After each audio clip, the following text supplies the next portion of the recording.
So we began working with the Filipinos at the beginning of the week, and we were doing things at the fire team and squad level. And because we're a helo company, they're very interested to learn about helicopter tactics for the infantry. So we've been talking about helicopter-borne operations and raids and things like that. So this range really serves as a culmination for the week, since we've gone from fire team to squad and now to platoon, and now we're incorporating the helicopters on the range, all live fire. Just like we've been teaching them, they've been teaching us a lot, and we learn a lot from these guys. They're extremely professional. They're very proficient. We got to go out in the jungle with them for a day and learn about jungle survival. We got to eat lizard and snake and do a lot of fun things like that. So we've got a ton of respect for these guys and how much they're able to do.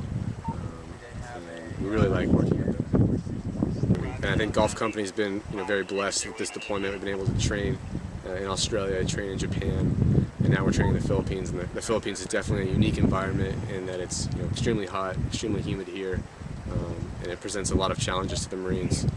And Crow Valley in particular is unique, and we like it. The Marines like it. They're tired at the end of each day, and it's a very, very good opportunity for us.